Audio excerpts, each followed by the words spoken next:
मेरी ओर से सभी को स्वतंत्रता दिवस की बहुत बहुत शुभकामनाएं। जैसा कि हम सभी को पता है कि पीजीटी झारखंड पीजीटी एग्ज़ाम जो कि बहुत ही मोस्ट अवेटेड वैकेंसी था, इसका एग्ज़ाम का जो एडमिट कार्ड है डाउनलोड हो चुका है और 18 अगस्त से एग्ज़ाम होना है। ऑनलाइन एग्ज़ाम ना है इस बार, जो सीबीटी मोड में होगा, कंप्यूटर बेस्ड टेस्ट।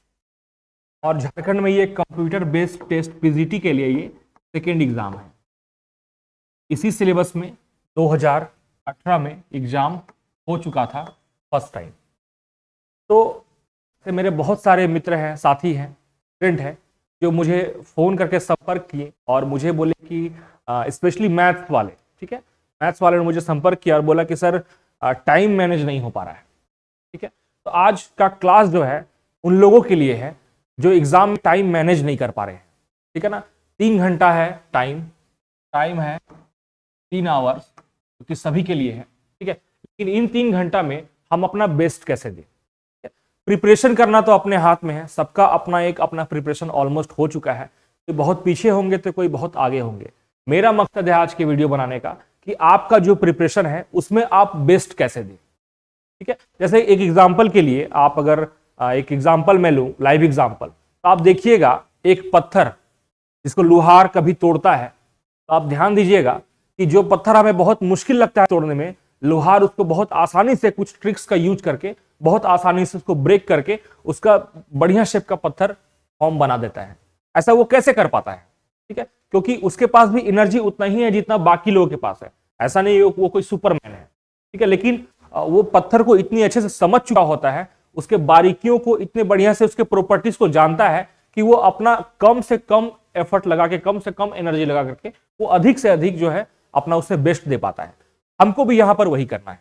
ठीक है, मेरे पास जो नॉलेज है वो तो होना ही है, उसमें हम आपका कोई हेल्प नहीं कर सकते हैं, लेकिन आपके पास जो नॉलेज है उसको आप बेस्ट कैसे परफॉर्म कर पाए, उसके लिए कुछ आपको 4-5 ट्रिक हम देंगे, 4-5 कुछ टिप देंगे, उसको आप ध्यान रखिएगा और उसको अगर इंप्लीमेंट कीजिएगा तो मेरा मानना है, ये है मेरा जो अभी तक का अनुभव है, क्योंकि मैं Jharkhand TGT PGT exam qualify कर चुका हूं, तो मेरा ये, और मतलब मुझे हमेशा से जो मैं डिजर्व करता हूं, मुझे हमेशा से उसमें अधिक अंक प्राप्त हुए हैं। ठीक है, तो इसका रीजन क्या है? मेरा स्ट्रेटेजी। ठीक है, हम मानते हैं कि एग्जाम के लिए प्रिपरेशन करना भी उतना ही जरूरी है जितना कि एग्जाम के लिए स्ट्रेटेजी, एक प्लान तैयार करना। ठीक है ना, तो हम लोग एक प्लान तैयार करेंगे, एक हम बहुत ही कंस्ट्रक्टिव वे में एक प्लान रेडी किए हैं। ठीक है, पीजीटी स्पेशल मैथ्स वालों के लिए, कि मैथ्स का सिलेबस आप देखिएगा, मैंने यहाँ सिलेबस डाला हुआ है कि 15 टॉपिक है आपके पास। ठीक है, 1 से लेके 15 टॉपिक, काफी वास्ट सिलेबस। ठीक है, इतना वास्ट सिलेबस कम टाइम में प्रिपरेशन करते हुए इसमें बेस्ट लाना एक बहुत ही बड़ा चैलेंज है। ठीक है ना, लास्ट टाइम पीजीटी 2018 की बात करें तो जनरल कैटेगरी के लिए जिन्होंने 79 क्वेश्चन सही किया था आउट ऑफ 150, वो सिलेक्ट हो गए थे। और वो चाहे जो भी कैटेगरी के हो, BC1 BC2 ST SC, जो भी कैटेगरी के हो, वो जस्ट पासिंग मार्क्स जिनका आया था वो सिलेक्ट हो गए थे। हालांकि ST SC के लिए पासिंग मार्क्स 50% नहीं, 40%, 45% होता है। ये नंबर आपका 50% है। ठीक है, तो अब क्या है कि वैकेंसी पिछले बार जितना था इस बार उससे अधिक ही वैकेंसी है। ठीक है, तो हम लोग देखेंगे कि हम लोग कैसे करें प्रिपरेशन जो कि ठीक हो जाए सब। तो आप देखिएगा मैथ्स के सिलेबस में, स्पेशली मैं मैथ्स वालों के लिए ज्यादा बात करूंगा आज। ठीक है, मैथ्स वालों के लिए सिलेबस देखिएगा, तो कुछ टॉपिक है जिसको आप बिल्कुल भी इग्नोर नहीं कर सकते हैं, जिसको आपको अच्छे से पढ़ के ही जाना है। ठीक है, जिसमें कि सबसे लास्ट नंबर का टॉपिक 14 एंड 15। ठीक है, डिस्क्रीट मैथमेटिक्स एंड लॉजिक, जरूर नोट रखिएगा, इन टॉपिक को आपको बिल्कुल नहीं छोड़ना है। ठीक है, डिस्क्रीट मैथमेटिक्स और लॉजिक, ये आपको समझ जाइए फ्री का नंबर देने वाला टॉपिक। अगर आप इसमें प्रिपरेशन कर चुके हैं, ठीक है, तो आप सिर्फ 2 दिन के रिवीजन में आप इसमें ऑलमोस्ट 90 to 95% क्वेश्चन को अटेम्प्ट कर सकते हैं। कुछ तो ज्यादा अच्छा मेहनत किए होंगे तो वो 100 में से 100 भी कर सकते हैं। ये इतना आसान टॉपिक है और इतने अच्छे से हम लोग इसे सॉल्व कर सकते हैं। ठीक है, इसके बाद कुछ और टॉपिक है जिसके बारे में मैं बता दूं, जैसे एक मैथमेटिकल मॉडलिंग। ठीक है, बहुत लोगों को ये मटेरियल मिलता नहीं है, ठीक है ना, लेकिन कुछ मटेरियल है अवेलेबल। ठीक है, ज्यादा इंफॉर्मेशन के लिए मुझे आप इस नंबर पर संपर्क भी कर सकते हैं। ठीक है, मैथमेटिक्स के टेस्ट सीरीज और सारे ऑनलाइन मटेरियल के लिए आप मुझे इस नंबर पर संपर्क कर सकते हैं। मैं जितना हो पाएगा आपको यथासंभव आपको मदद करूंगा। तो हम लोग सिलेबस के बारे में थोड़ा करते हैं। डिस्क्रीट और लॉजिक, इन टॉपिक को छोड़ना नहीं है, साथ में मैथमेटिकल मॉडलिंग, ठीक है। इसके बाद कुछ कुछ और आसान टॉपिक है जिससे आप बहुत आसानी से क्वेश्चन जो है पकड़ सकते हैं, जैसे एक लीनियर अलजेब्रा, ठीक है, कैलकुलस के 70% क्वेश्चन ऑलमोस्ट, एनालिटिक ज्योमेट्री, ठीक है, ओडी, साथ में ओडी के टाइप का एक सिलेबस है और इससे related PD, partial differential equation, ठीक है, ऑपरेशन रिसर्च का कुछ टॉपिक, ठीक है। तो ये तो खैर बीते जमाने की बात है, इसके बारे में ज्यादा डिस्कस करना, जैसे वेक्टर एनालिसिस, कॉम्प्लेक्स एनालिसिस, कहा गया भाई कॉम्प्लेक्स एनालिसिस, ठीक है। ये सब ऐसा टॉपिक है कि जिसको आप अगर आप अच्छे से पढ़े होंगे तो इसमें से कोई क्वेश्चन आपका छूटने वाला नहीं है, ठीक है। कोई तो नहीं बोलेंगे, लेकिन 90% क्वेश्चन आप जरूर अच्छे से अटेम्प्ट कर लीजिएगा, ठीक है। चलिए, ये तो आप लोग अभी तक, मेरे हिसाब से अभी तक आप लोग एनालिसिस को तो कर चुके होंगे कि आपको क्या प्रिपरेशन करना है और क्या नहीं करना है। मैं बात करूंगा आज कि एग्जाम को अटेम्प्ट कैसे करें, एग्जाम को अटेम्प्ट कैसे लें, ठीक है। तो मैंने ये सिलेबस तो हो गया, मैंने क्वेश्चन डाला हुआ है, ठीक है। लास्ट एग्जाम में क्वेश्चन और का क्वेश्चन है ये, ठीक है। 150 क्वेश्चन है, ठीक है। यहां पर आपके पास 150 क्वेश्चन है। अब प्रॉब्लम क्या होता है, मुझे प्रॉब्लम के बारे में मैंने थोड़ा सा पता किया, कुछ जैसा लोग आप लोग का फीडबैक आया, मुझे मालूम चला। एक ने मुझे बोला कि सर मैं क्वेश्चन नंबर 1 से जा रहा था बनाने के लिए, 25 नंबर क्वेश्चन में मेरे साथ ऐसा हुआ, 25 नंबर क्वेश्चन पे, कि मैं क्वेश्चन को जानता था, मैंने क्वेश्चन को पढ़ा था, ठीक है, लेकिन मैं एग्जाम में अटेम्प्ट नहीं कर पाया। इसके वजह से सर मेरा 15 मिनट टाइम खराब हो गया। और सर एक समस्या और क्या हुआ ना, कि लास्ट हम 150 नंबर तक पहुंच ही नहीं पाए। मुझे लगता है कि 50% लोगों का यह प्रॉब्लम होना चाहिए, क्या है, ठीक है। क्या हुआ प्रॉब्लम, कि बीच में ही कोई ऐसा क्वेश्चन मिल गया हमको, ठीक है, जो हम पहले जिसको पढ़ चुके थे, लेकिन उसके बहुत डेप्थ में नहीं गए थे, या फिर क्वेश्चन को ट्विस्ट कर दिया, या फिर जो भी हुआ, लेकिन उस क्वेश्चन ने मुझे उलझा के रख दिया 15 मिनट तक, और मेरे दिमाग को पूरा डिस्टर्ब कर दिया। और इसके वजह हुआ क्या, कि मैं लास्ट क्वेश्चन तक नहीं पहुंच पाया। परिणाम क्या हुआ, कि मैं अपना बेस्ट नहीं दे पाया।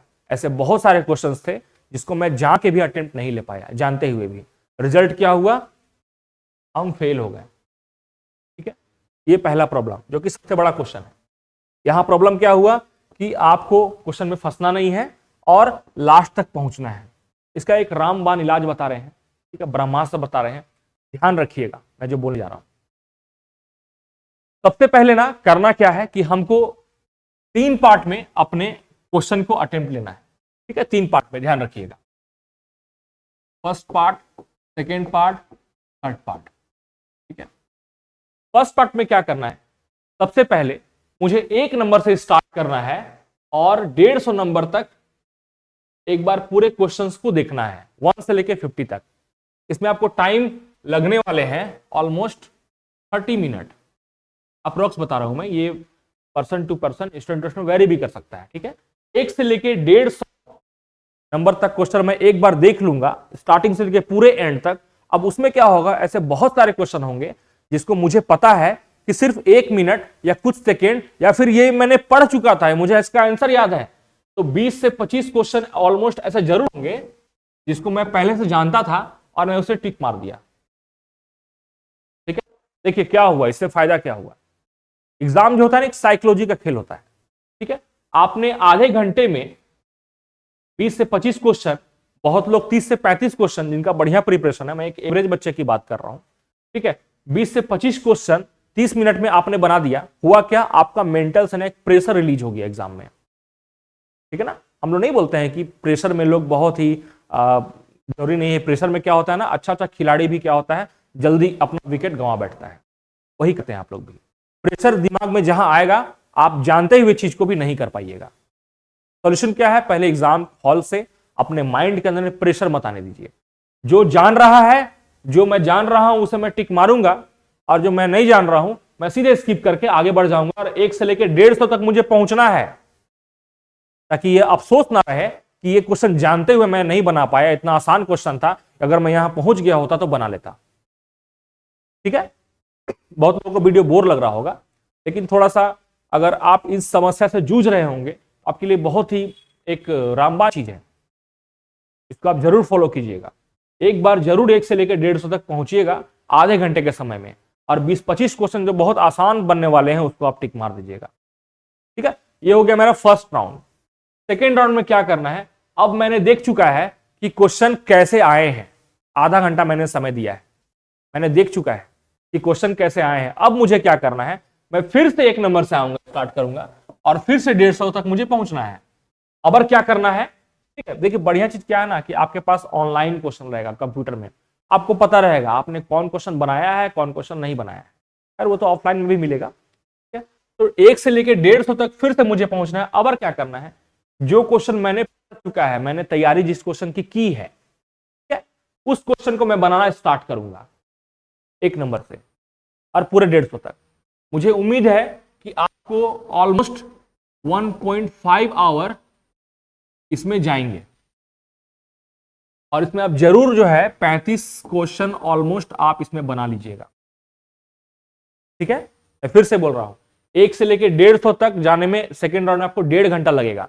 क्यों? क्योंकि जो जो क्वेश्चन मैंने पढ़ा था, मैंने एक राउंड बोला तो एक बार मार दिया। ठीक है, अब क्या मैंने किया कि जो जो क्वेश्चन मैंने पढ़ चुका था पहले से, जिसको मैंने प्रिपरेशन किया हुआ है, जैसे कि अगर मैं बात करूं ऑर्डिनरी डिफरेंशियल इक्वेशन, ठीक है, उसमें क्लैरेट्स इक्वेशन है, उसको सॉल्व करने के लिए टाइम लगेगा। कॉम्प्लीमेंट्री फंक्शन, ठीक है, पार्टिकुलर इंटीग्रल, ठीक है ना, ये सब का क्वेश्चन हो गया। फिर से कैलकुलस का बहुत सारा क्वेश्चन हो गया, जिसको हमको पता है कि इंटीग्रेशन में टाइम लगेगा हमको 5 मिनट, मैंने यहां छोड़ दिया था, उसको मैं यहां अटेम्प्ट करूंगा। लॉजिक का क्वेश्चन, डिस्क्रीट तो खैर देखते के साथ बनने वाला क्वेश्चन है। ठीक है, ऐसे बहुत सारा क्वेश्चन मिलेगा जिसको आप 2 मिनट, 3 मिनट, 4 मिनट, 5 मिनट में सॉल्व करके बना सकते हैं। उसके लिए 35 क्वेश्चन मैंने एक अप्रोक्स, एक एवरेज बच्चे के लिए रखा है। मैं सब चीज को एक नॉर्मल मान के चल रहा हूं।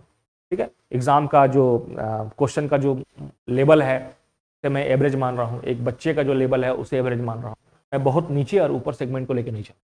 ठीक है, तो ये आपको पहले करना है, सॉरी सेकेंड टाइम में करना है। 1.5 घंटा टाइम देकर के आपको 35 क्वेश्चन बनाना है। अब देखिएगा तो आपका 60 क्वेश्चन आपके बन चुके हैं। एक एवरेज बच्चे की बात कर रहा हूं मैं। ठीक है, 60 क्वेश्चन बन चुका है। आपका थोड़ा सा प्रिपरेशन बढ़िया होगा तो आप, ठीक है, अच्छा प्रिपरेशन रहा तो। अब क्या करना है, फिर तीसरे राउंड में क्या करना है, अब मेरे पास जो जो मैंने पढ़ा था मैंने बना लिया, जो जो आसान था वो भी मैंने बना लिया। लेकिन होता क्या है ना, तीसरा बार देखने पे बहुत सारा, आप अभी चूंकि आप एमएससी बीएड आप कर चुके हैं तो आपको भी अनुभव बहुत ज्यादा हो चुका होगा। तो देखते क्या है कि तीसरे बार जब पढ़िएगा कोई चीज को तो बहुत सारा चीज ना पहला और सेकेंड टाइम में क्लिक नहीं करता है, लेकिन थर्ड टाइम में वो चीज क्लिक कर जाता है। तो बहुत सारा साइंटिफिक रीजन भी है, क्योंकि उनसे रिलेटेड बहुत सारे डाउट जो मन में होते हैं वो प्रीवियस क्वेश्चंस बनाने के दरमियान क्लियर हो जाते हैं। कुछ कुछ ऐसा फॉर्मूला का यूज होता है जो हमें किसी क्वेश्चन के रेफरेंस से पहले मिल चुके होते हैं। नतीजा क्या हुआ कि मुझे वो सब भी क्वेश्चन कुछ कुछ मिल गए जिसको मैंने पहले स्किप किया हुआ था, या बहुत ही कॉम्प्लिकेटेड था क्वेश्चन, या जिसे मुझे पता था कि 10 से 15 मिनट लगने वाले हैं, इसको मैं छोड़ दूंगा, थर्ड राउंड में मुझे करना है।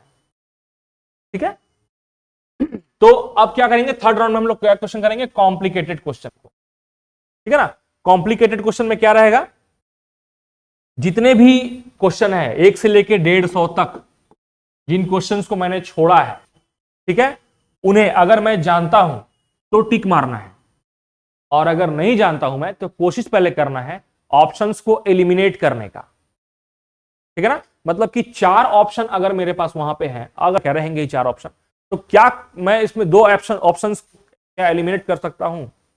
ऐसा नहीं कि जय श्री राम 1, जय श्री राम 2, ठीक है ना, अच्छा सावन का महीना है ना, जय भोले बाबा 3, वैसा नहीं। ठीक है, वो नहीं करना है। मुझे क्या करना है, ऑप्शंस को एलिमिनेट करना है कि क्या मैं एक भी ऑप्शंस को मैंने अगर एलिमिनेट कर दिया अपने लॉजिक को यूज करते हुए, तो जो मेरा पॉसिबिलिटी था 25% क्वेश्चन सही होने का, वो बढ़ के हो जाएगा 33%। ठीक है ना, ये सब बहुत मैटर करता है। 1 नंबर 2 नंबर क्या इफेक्ट आता है एग्जाम में, वो आप जान चुके हैं। आप में से बहुत लोग होंगे जो 1 और 2 नंबर के वजह से आज यहां पे हैं या इसका प्रिपरेशन कर रहे हैं। ठीक है, तो बिल्कुल भी थोड़ा सा भी इसमें कोताही बर्दाश्त नहीं करना। बेस्ट देने का मतलब क्या, मेरे पास जो है सबको झोंक देना, मेरे पास क्या है वो मैंने अभी तक ले चुका है ऑलमोस्ट। अब जो भी 10 दिन बचा हुआ है आपके पास, ठीक है ना, 30 और 31 अगस्त को एग्जाम है, सॉरी 30 नहीं, 31 और 1 सितंबर को एग्जाम है, ठीक है। आज है 15 अगस्त, आपके पास 15 से 16 दिन मात्र टाइम है, ठीक है। तो आपके पास क्या है, अगर एक भी ऑप्शन को मैंने एलिमिनेट कर दिया तो आपका जो परसेंटेज है क्वेश्चन सही होने का वो 25 से बढ़ के हो जाएगा 33, ठीक है ना। अब होगा क्या, मैंने तभी 60 क्वेश्चन को 150 में मैंने बना चुका था, बचा था मेरे पास 90 क्वेश्चन।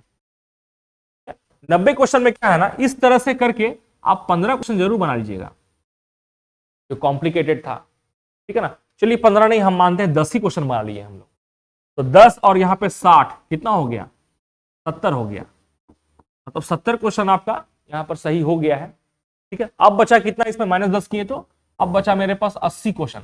अब मुझे पता है, प्रोबेबिलिटी मैंने पढ़ा है कि 80 क्वेश्चंस को अगर मैं सॉल्व करता हूं, ठीक है ना, तो अगर बहुत किस्मत मॉडरेट रहे ना, अच्छा रहे ना खराब रहे, तो 25% सही होना ही है इसके अकॉर्डिंग। उसमें क्या होगा, 80 में से आपका क्वेश्चन सही हो गया कितना, 20 सही हो गया। लेकिन जहां आपने थोड़ा सा लॉजिकल डेवलप किया और 33% इसको आप यहां ले आए, तो आपका ये जो 20 सही हुआ है ये आपका बढ़ के हो जाएगा 27, ठीक है ना। 33% 27 80 का। अब क्या हुआ, 70 + 27 कितना होता है, 97। 97 क्वेश्चन सही हो चुका है, ठीक है ना। इसमें मान लिया मैंने 10 क्वेश्चन आपका माइनस कर देते हैं, कुछ मिस्टेक, ठीक है ना। बहुत सारा क्वेश्चन होता है ना, जान जान के मिस्टेक हो जाता है। हालांकि मैं बहुत सेफ्टी मोड में चल रहा हूं, हर चीज को 20 से 25 मैंने लिया, वहां पे 1.5 घंटे में 35 लिया, ठीक है ना। यहां भी मैंने पूरा प्रोबेबिलिटी का यूज किया, तो मैं मान के चल रहा हूं कि 87 क्वेश्चंस आपने सही कर लिया। अगर आपकी तैयारी एवरेज है, तो आपकी तैयारी बढ़िया है तो आप आराम से 100 पहुंच जाइएगा, ठीक है ना। तो सबसे पहला चीज क्या है कि प्रेशर नहीं आने देना है। पहला टिप्स, प्रेशर माइंड में नहीं आना है, ये दिमाग में नहीं आना चाहिए कि मेरा क्वेश्चन छूट जाएगा। देखिए ये आप भी जान रहे हैं सब कोई कि उम्र के आप अपने करियर के लिए उम्र में आप अंतिम पड़ाव में हैं। आप में से 90% लोग, 70% लोग ऐसे हैं जो ये पीजीटी नहीं निकाल पाइएगा, तो अगला कौन सा वैकेंसी में आप अप्लाई कर पाइएगा या एलिजिबल हो पाइएगा, कहना मुश्किल है, ठीक है। हाई स्कूल का वैकेंसी तो अधर में है, कब आएगा किसी को नहीं पता है, ठीक है। जो वैकेंसी आपके पास है अभी, सबसे बढ़िया चीज क्या है ना, इसी सिलेबस पे 2 वैकेंसी अभी और आना है। एक का फॉर्म भरा रहा है या भरा चुका है ये नगर पालिका संवर्ग में, और एक आपको विशिष्ट तकनीकी वाला सिलेबस है, ठीक है ना। एक चीज और है कि आप लोग अगर चाहते हैं किसी तरह का हेल्प तो मुझसे संपर्क कर सकते हैं, ठीक है। क्योंकि मेरे पास क्या है ना, इसके लिए एक टेस्ट सीरीज मैंने किया हुआ, लगाया चलाया हुआ है, ठीक है। तो टेस्ट सीरीज मैथमेटिक्स के लिए अगर आप करना चाहते हैं तो आप मुझसे संपर्क कर सकते हैं, ठीक है। इसमें बेनिफिट क्या होगा, आपको एक अभी जो मैंने प्लानिंग बताया, आपको मालूम चलेगा कि इस प्लानिंग आखिर रियली में वर्क करता है कि नहीं करता है। अभी तक आप अगर किसी टेस्ट को दे रहे होंगे या आपने खुद की एबिलिटी को कहीं ना कहीं से जरूर चेक किया होगा, ठीक है। लेकिन एक बार आप मैंने जो बताया उसको सिर्फ एक टेस्ट में इंप्लीमेंट करके देखिए, ठीक है। यकीन मानिए कम से कम 10 नंबर का तो गारंटी दूंगा मैं, ठीक है ना। प्रेशर का बहुत बड़ा रोल रहता है, ठीक है। दिमाग से प्रेशर को बिल्कुल रिलीज कीजिए, और जो भी लास्ट टाइम में बहुत भागम भाग नहीं करना है, ठीक है ना। कोशिश कीजिए कि एग्जाम से एक दिन पहले जो है ना, तो पढ़ना स्टॉप कर दीजिए, ठीक है। उसको डाइजेस्ट भी तो करना है ना, जो मैंने पढ़ा उसको दिमाग को डाइजेस्ट भी करना है। ऐसा नहीं कि डाल रहे हैं, पहले पढ़े नहीं और मालूम चला कि ऑटो में जा रहे हैं तो पढ़ते पढ़ते हो जा रहे हैं, ठीक है। तो ये सब क्या होता है ना, दिमाग को कभी भी शांत रहने नहीं देता है। और एग्जाम का पहला रूल है कि दिमाग को शांत रखिए, अगर पॉसिबल हो तो मेडिटेशन कीजिए,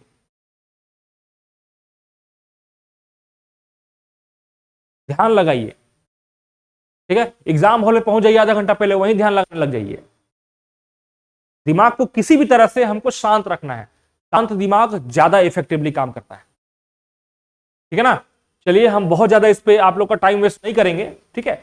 बस मेरी कुछ कुछ बातों को ध्यान रखिए, और मैंने जो बताया है उसे पहले आप आजमाइए, प्लान को आपको लगता है कि इफेक्टिव है, वर्क कर रहा है, देन आप इसको लास्ट में अप्लाई कीजिएगा। ठीक है ना। आज का दिन आप लोग को बहुत बहुत मंगलमय हो। ठीक है, 77वां स्वतंत्रता दिवस हम लोग के लिए। ठीक है, बाकी धन्यवाद, जय हिंद।